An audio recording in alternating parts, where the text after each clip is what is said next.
Attention, this is a Code Ninja security advisory. We have an urgent threat disclosure regarding WebkitGTK+. I need all personnel on deck for this one. Right, let's get straight to the numbers. We're tracking a cluster of vulnerabilities with a CVSS version 3 base score of 9.8 out of 10. That's classified as critical. It doesn't get much higher than this, and it means you need to act immediately. All right, let's dive in. We are officially in Phase 1 of this advisory, the zero-day alert. So, what are we dealing with? The threat is a group of critical vulnerabilities in WebkitGTK+. And I want to be crystal clear. Exploits are already out there in the wild. The end game here is total system compromise through what we call remote code execution, or RCE. That means an attacker can take complete control of your system from literally anywhere in the world. Now, our objective with this advisory is what we call full coordinated disclosure. Look, this isn't about causing a panic. It's the opposite. It's about giving you the intel you need to lock down your perimeter, right now. Okay, let's move on to Phase 2.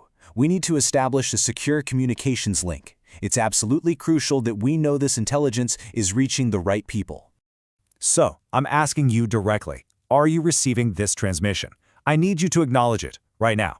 Let's make sure this intel is getting to every necessary endpoint.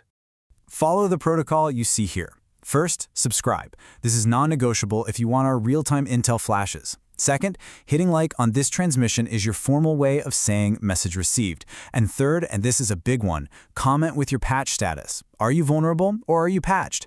This is how we gauge the blast radius in real time, and that data is critical for our response. Good. Comms link established. We're now moving into Phase 3, the threat protocol. Let's get into the technical weeds. So here's the reality of the situation, laid out plain and simple. If your system is vulnerable, it's basically a wide open door. We're talking total compromise. But if you're patched, your perimeter is secure. It's a fortress. The stakes really couldn't be any higher. And just to really hammer this point home, let's talk about remote code execution, RCE. This means an attacker doesn't need to be anywhere near your machine. They can be on the other side of the planet. Across the network, they can execute any command they want, giving them complete control. For a threat actor, this is the holy grail of exploits. And you might be wondering, how hard is it for them to do this? Well, that's the scary part.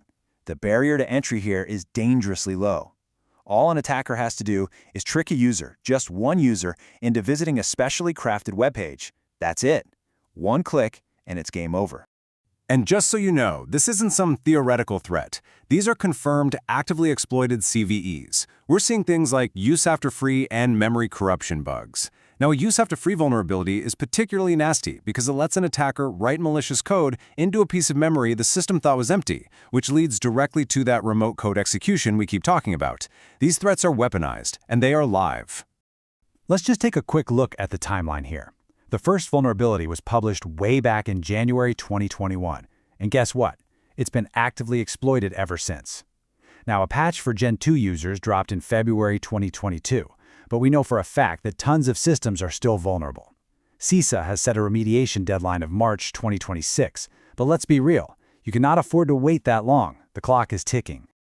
All right, everyone, eyes on this. This is, without a doubt, the most important slide in this entire briefing. This is the patch. If you're on a Gen 2 system, I need you to execute these commands immediately. First, sync your repositories. Second, emerge the updated WebkitGTK+ package. You need version 2.34.4 or higher. This is your immediate mitigation. I'm not asking, do it. Which brings us to our final phase, disclosure ethics. It's important that you understand exactly why we operate this way, why we bring this information directly to you. Our guiding principle is very simple. Users need to know when they're at risk so they can protect their systems, period. We practice coordinated vulnerability disclosure to empower you, the person on the front lines, and to hold vendors accountable. This is all about collective defense.